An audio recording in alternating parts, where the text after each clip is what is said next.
Good morning, welcome to my channel Advik mom. कसे आहात तुम्ही सर्व? अपेक्षा करते मस्त आणि मजेतच असाल. तर आजचा व्हिडिओ मी हा इव्हिनिंगचा शूट केलेला आहे. जसं तुम्ही थंबनेलमध्ये बघितलं की आज मी माझं इव्हिनिंगचं रुटीन तुमच्यासोबत शेअर करणार आहे. ॲक्च्युली काय झालं की मी तुमच्याशी मागच्या व्हिडिओमध्ये पण शेअर केलेलं होतं की मी क्लासेस घ्यायसाठी जाते, मी ट्युशन्स घ्यायसाठी जाते. तर तो माझा जो टाईम आहे रोजचा तो 5 ते 8 हा असतो आणि सॅटर्डेला तो असतो 6 ते 8. तर आज काय झालं की आज सॅटर्डे होता आणि सरांनी आज 4 ते 6 बोलावलेलं होतं. त्याच्यामुळं 6 वाजेपर्यंत माझं सर्व आटपून झालेलं होतं क्लासेस वगैरे आणि मी 6 वाजता घरी आलेली होती. आणि चहा वगैरे मी तशी क्लासला घेऊन जात असते, बट आज काही घेऊन गेलेली नव्हती.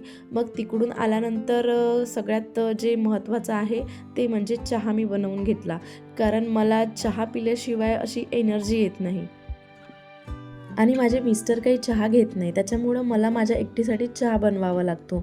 बट त्यांनी म्हटलं की मला कॉफी घ्यायची आहे, त्याच्यामुळं मी त्यांना कॉफी वगैरे बनवून दिली आणि मी माझ्यासाठी चहा बनवला. कारण चहात जेवढी मजा आहे तेवढी कॉफीत नाही, असं मला तरी असं वाटते.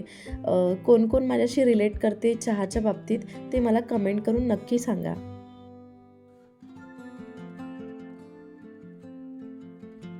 किती छान वाटतो ना हा संध्याकाळचा टाईम. मला तरी स्पेशली खूप आवडतो. मस्त चहा घेत असं निवांत बसता येते. नाहीतर सकाळी उठल्यानंतर आपली रोजची धावपळ असतेच. चला तर मग मी माझा चहा एन्जॉय करते. तर आम्ही मस्त दोघांनी गप्पा करत आणि ते मला रील्स दाखवत होते. ती क्रिकेटशी रिलेटेड होती आणि ॲक्च्युली त्यांना क्रिकेट खूप आवडतं आणि मी त्यांना नेहमी म्हणते की प्रत्येक संडेला तुम्ही क्रिकेट सोडत नाही. तर त्याचंच आमचं ते रील्स दाखवून डिस्कशन आणि थोडं मजाक चाललेली होती. आता तुम्हाला वाटेल की अद्विक कुठे आहे? तर अद्विक झोपलेला होता. मी पण क्लासवरून आल्यानंतर मला सगळं घर असं शांत दिसलं. नाहीतर तो जागा असताना सर्व घरामध्ये आवाजच असतो. तर तो खूप थकलेला होता. व्हॅकेशन चालू असल्यामुळे दिवसभर खेळतो आणि मस्त झोपलेला होता आणि मलाही छान शांत वेळ मिळाला. त्याच्यामुळं मग मी व्हिडिओची थोडंसं व्हॉइस ओव्हर वगैरे करून घेतलं आणि सोबतच उद्याची प्लॅनिंग करून ठेवली. अशी मी डायरी बनवून घेतलेली आहे आणि थोडंफार त्याच्यामध्ये दुसऱ्या दिवसची प्लॅनिंगही करून ठेवते. आणि ही सगळी कामे माझी आटोपलेली होती. तर अजूनही अद्विक झोपलेलाच होता. तर मग मी काय केलं की दुपारी जे भांडे वगैरे घासून घेतलेले होते ते लावायचे होते, कारण दुपारचे भांडे तर होऊन जाते पण तोपर्यंत माझा क्लासचा वेळ होऊन जातो. त्याच्यामुळं मग मी काही ते दुपारी लावत नाही. मग संध्याकाळी मी सगळे भांडे वगैरे छान सगळे लावून घेतले आणि अशी सर्वच भांडे पुसून नाही ठेवत मी, बट जर काही ओले असेल तर ते कापडाने असे पुसून ट्रॉलीमध्ये ठेवते. त्याच्यामुळं ट्रॉली वगैरे खराब होत नाही.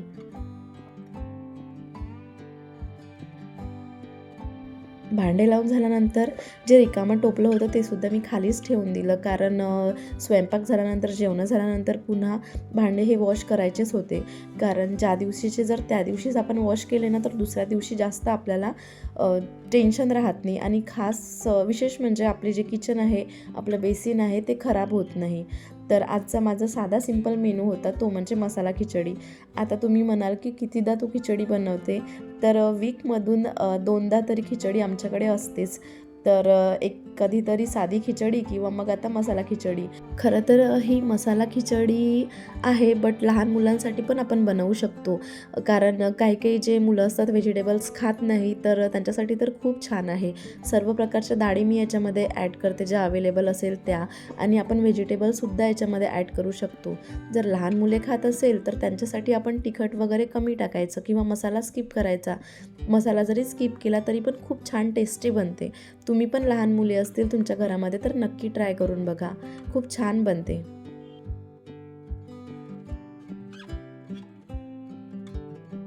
मला तर लग्नाआधी बिलकुल काहीच बनवता येत नव्हतं. फक्त खिचडी आणि पोळ्या वगैरे बनवता येत होत्या आणि खरं तर मला स्वयंपाकामध्ये इंटरेस्टसुद्धा नव्हता. आणि आई काय बनवत आहे ते आपल्यालाही आलं पाहिजे असं कधी आपल्याला वाटतही नव्हतं. पण लग्नानंतर जेव्हा स्वतःचं घर, स्वतःचं किचन मिळतं ना, तेव्हा हळूहळू आपण किचनमध्ये काम करत जातो. जबाबदारी आपल्यावर पडते. तेव्हा आपल्याला कळतं की स्वयंपाक ही फक्त जबाबदारी नाही आहे. ती आपल्या लोकांना, आपल्या घराला जोडणारी एक सुंदर कला आहे. पहिले आपण खूप सारे प्रयोग करतो आणि ते चुकतातही. नंतर जसं जसं आपल्याला एक अंदाज येतो, आपली प्रॅक्टिस होते, त्यानंतर आपल्याला आपोआप सगळ्या गोष्टी यायला लागतात आणि जेव्हा आपल्याला यायला लागतात तेव्हा आपल्याला त्याच्यामध्ये इंटरेस्टही क्रिएट होतो आणि आपण आवडीने ते बनवायला सुद्धा लागतो. खूप सगळ्या गोष्टी तर आपण लग्नानंतर पहिल्यांदाच बनवतो आणि जेव्हा हळूहळू आपण प्रॅक्टिसने त्या शिकत जातो तेव्हा आपण त्या एकदम उत्तम प्रकारे बनवू शकतो. आणि आता बऱ्यापैकी मला स्वयंपाक येतो. यासाठी सुद्धा आपण खूप प्रयत्न केलेले असतात बरं. कधी आईला फोन करून, कधी बहिणीला फोन करून, किंवा कधी यूट्यूबवर बघून, किंवा कधी एखाद्या मैत्रिणीकडून ऐकून नवीन रेसिपी आपण ट्राय करत जातो आणि आपण त्या बनवत जातो आणि मग त्या चांगल्या बनल्या की आपल्याला आवडतं. लग्नाआधी स्वतःसाठी 1 कप चहा बनवण्याचा कंटाळा येत होता. पण आता बघा, मुलांनी जर म्हटलं आई मला हे खायचं आहे, तर आपण नक्कीच ते ट्राय करतो आणि त्यांच्यासाठी बनवून देतो. घरातल्या एखाद्या व्यक्तीने जरी म्हटलं की मला काही खायचे आहे, तरी आपण ते ट्राय करतो. कधी तर आपण स्वतःच आश्चर्यचकित होतो की कधीच काहीच न येणारी मी आता कुकिंगमध्ये एवढी एक्सपर्ट झालेली आहे. एक्सपर्ट म्हणजे कामापुरतं तरी आपल्याला सगळ्या गोष्टी येतं लग्नानंतर. आणि हा सुद्धा आपल्यासाठी एक आनंदच असतो. कारण जर घरातले लोक खुश, तर ऑब्व्हियसली आपण पण खुशच होतो. तर तुमच्यासोबत गोष्टी करता माझी खिचडीसुद्धा बनवून झालेली होती. आज तर मी क्लासवरून आल्यानंतर कपडेसुद्धा चेंज नाही केले. लगेच आल्या माझ्या जे कामं होते ते करायला लागली. कारण मला माहिती आहे की एकदा अद्विक उठला की तो त्याचा आवाजच सर्व घरभर पसरतो. त्याच्यामुळं शांत होतं तर मी सगळी माझी कामे आटपून घेतली आणि आता निवांत जेवण वगैरे केल्यानंतर कपडे वगैरे चेंज करून घेते. आम्ही जेवायसाठी हॉलमध्येच बसतो. कारण टी व्ही वगैरे पण चालू असतो संध्याकाळच्या टाईमला आणि हॉलमध्ये एकत्र बसल्यानंतर छान असं गप्पा वगैरे पण होतात. आणि डायनिंग टेबल वगैरे काही आम्ही घेतलेला नाही आहे, कारण मला किचन असं थोडं मोकळंच लागतं सुटसुटीत.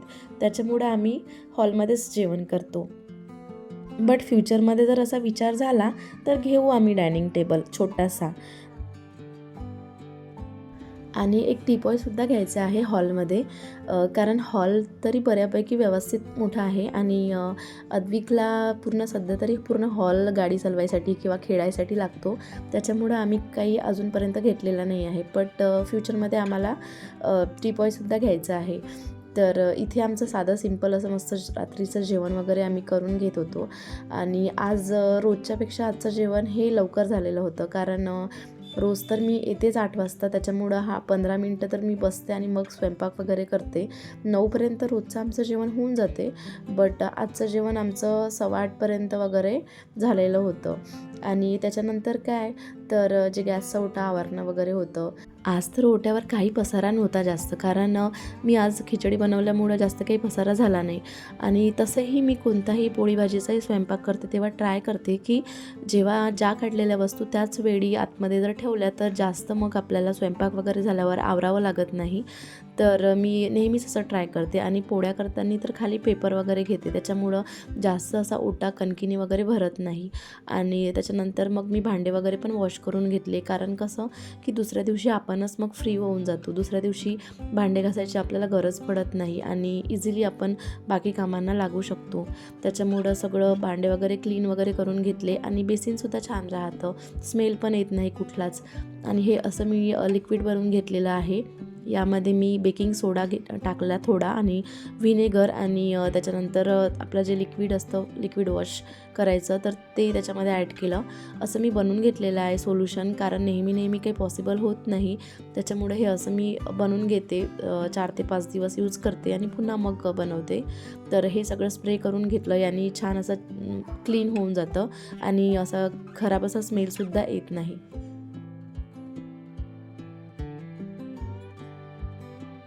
एक वेळा स्प्रे मारून मी सगळं पुसून घेते आणि नंतर पुन्हा एकदा तो कापड वॉश करून पुन्हा एकदा व्यवस्थित डबल क्लीन करून घेते.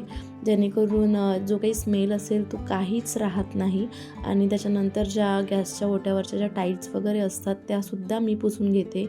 कारण काय होतं की दुपारी म्हणजे सकाळी जेव्हा आपण स्वयंपाक करतो तेव्हा आपल्याकडे एवढा वेळ राहत नाही की आपण गॅसच्या ओट्याच्या वरच्या टाईल्स वगैरे सुद्धा पुसू. म्हणून मग मी हे काम रात्रीच करते, कारण रात्री आपण करू शकतो. आणि जेव्हा ओटा आपण क्लीन करतो ना तेव्हा गॅसच्या खालून सुद्धा एक कापड मारून घ्यायचा. कारण काय होतं की जर आपण ते स्वच्छ केलं नाही तर तिथं झुरळ वगैरे होतात, कॉक्रोचेस होतात. त्याच्यामुळं आपण ते सुद्धा वरच्यावर क्लीन करायचं. आपलं मन चांगलं असेल, आपली विचार करण्याची वृत्ती चांगली असेल तर त्याची पॉझिटिव्ह एनर्जी जी असते ती आपल्या घरातील सगळ्या लोकांना जाणवते. आपण नेहमी एक गोष्ट शिकत असतो की जेवढं सुंदर घर दिसतं तेवढं सुंदर वातावरणही घरामधलं असलं पाहिजे.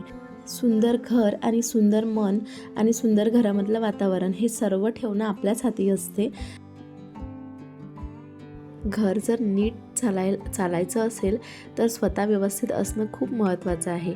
आधी कसं होतं, पहिले सगळ्यांचं बघायचं आणि त्यातून स्वतःसाठी काही वेळ निघत असेल तर मग तो स्वतःसाठी असायचा.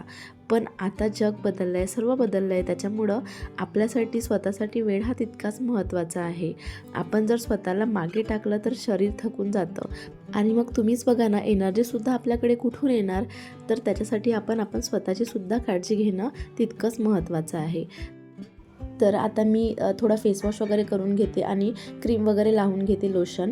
आणि थोडा बोरोलिनचा क्रीम आपल्या हातांना लावून घेते. हात रफ होतात त्याच्यामुळे ते सॉफ्ट होण्यासाठी.